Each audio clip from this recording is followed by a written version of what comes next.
What's up? My name is Marc Clarke, and I am a media guy. And I wanted to chime in on this Stephen A. Smith NABJ situation. And I want to say to Stephen A., brother, take the high road. Take the high road in this situation. In this very volatile time. I know your feelings were hurt. I know you felt like you weren't done the right way, but take the high road, man. We need you to take the high road. Now, for those who don't know who I am at all, my name is Marc Clarke. My wife is Allison Seymour, who's a fellow journalist. I am a longtime radio guy and now owner of my own media company, Marc Clarke Media Group. And I have a show called The Good News Show, which airs in Baltimore on WMAR2 and on YouTube on the Marc Clarke Media Group channel. Now, I wanted to hop in because the NABJ, for those who don't know, because I think what's happening is this story is now out there. It's out. For those who don't know, the National Association of Black Journalists presented him with the Thumbs Down Award during the 2026 NABJ convention in Atlanta. It just wrapped up.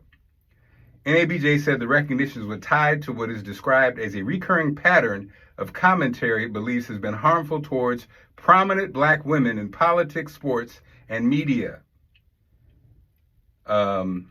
He wasn't the only one given the Thumbs Down Award, but it included FCC Chair Brendan Carr, CBS News, Dewan McCoy of Circle City Broadcasting, and the Washington Post. And NABJ President Aaron Haynes said the award is meant to highlight concerns while leaving room for people and organizations to reflect and improve. And Smith has already pushed back against the criticism and responded publicly on his YouTube channel, arguing that criticizing or questioning someone isn't the same as disparaging him.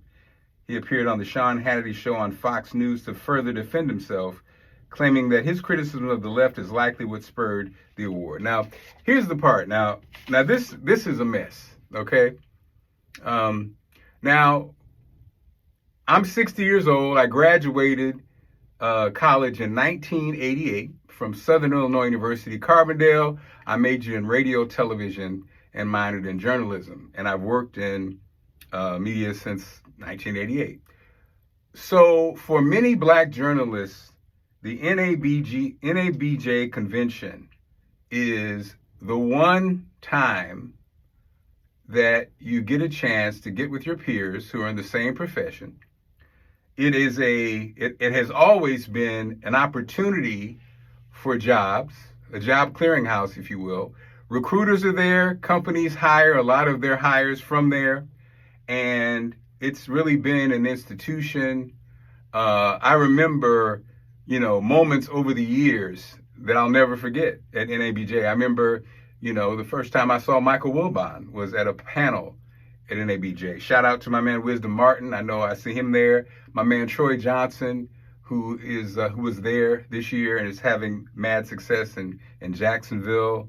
It's like a place where you can reunite with people that you work with over the years, or even people that you admired. I remember when the crew from Chicago came in years ago, and we were all like, oh, it's kind of like Roland Martin, Bernard Shaw. Over the years, just names that,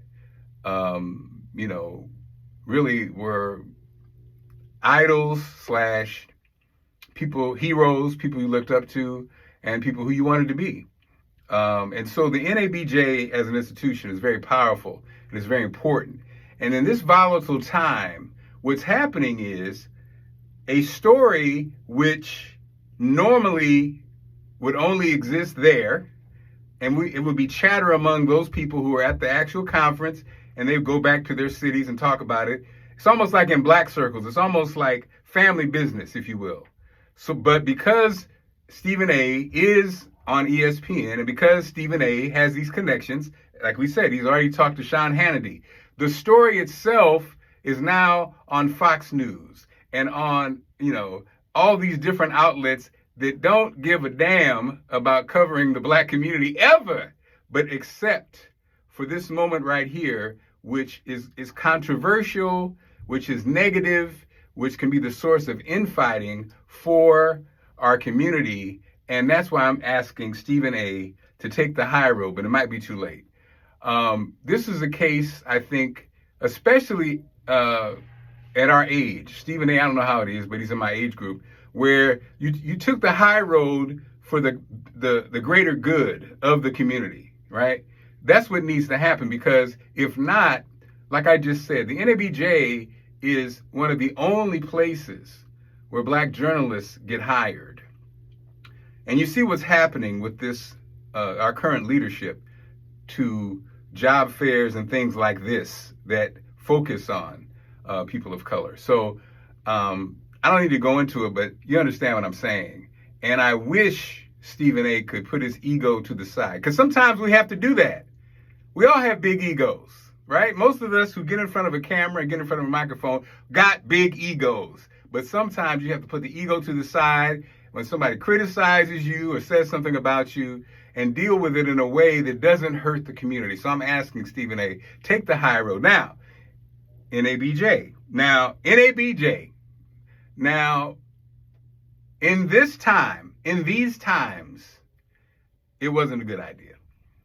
The thumbs down thing, in any other time, probably was fine. But now, in this very volatile, very delicate time, that was not a good idea, especially for a Stephen A. Smith. And let's give him his flowers. Now, Stephen A. Smith has been doing this a long time. And when you look at his works, when you look at his tree, has he created opportunities for young black journalists? Yes. He's an HBCU grad. He talks about it all the time. He has brought his show to HBCUs consistently. Are there young people who are under the Stephen A. Smith tree who are now professional broadcasters? Yes. So regardless of how people feel about him or what he does or what he's even said, his tree has produced fruit, positive fruit. And again, I hope that, Stephen A's watching, just like you guys.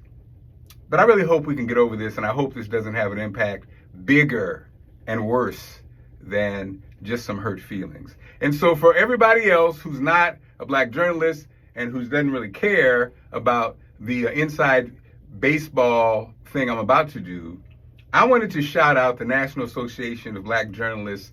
I wanted to shout out the founders and a brief history. So if you don't care about it, you can go ahead and tune out. I appreciate you. Like me, share, watch my show, The Good News Show, and I'll be posting like this, often. But the history of the National Association of Black Journalists, it started December 12th, 1975 in Washington, D.C. And what I wanted to do was give out a shout to the founders, because nobody's getting any younger. This isn't talked about that often. And because many of them influenced me personally and even from a distance. So let's go down the list of founders. Norma Adams Wade, Dallas Morning News. Carol Bartell, Core Magazine. Edward Blackwell, Milwaukee Journal. Reginald Bryant, Black Perspective on the News. Maureen Bunyan, WTOP. Crispin Campbell, WNET. Now this is where they were working at the time. Charlie Cobb, WHUR.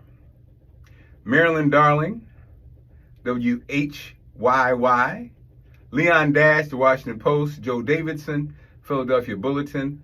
Allison J. Davis, WBZ TV Boston. Paul Delaney, The New York Times. William Dilday, WLBT. Sandra Rosen Dillard, Denver Post. Joel Dreyfus, Washington Post.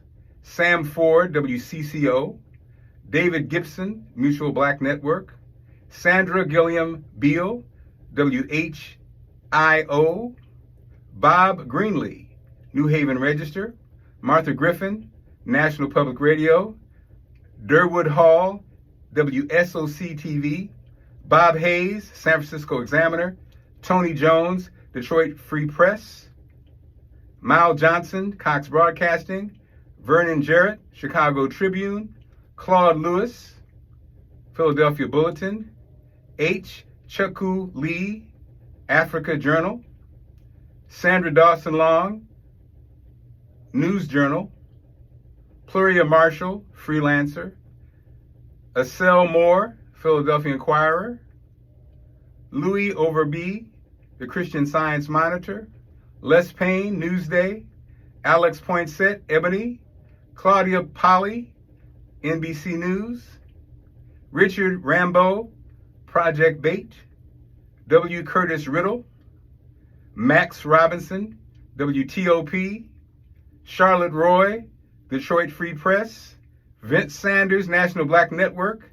Chuck Stone, Philadelphia Daily News.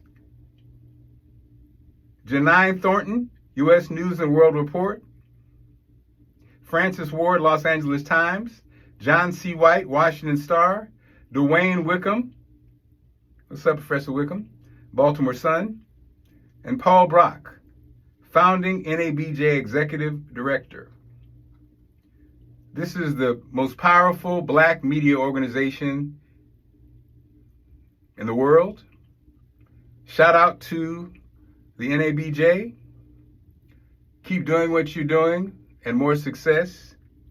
And to you, Stephen A., I understand, again, we understand the frustration and maybe even embarrassment. But I'm asking you to take the high road in this case because we need you, we need this organization, and we need young, future black journalists. So again, thank you for listening. Thank you for watching.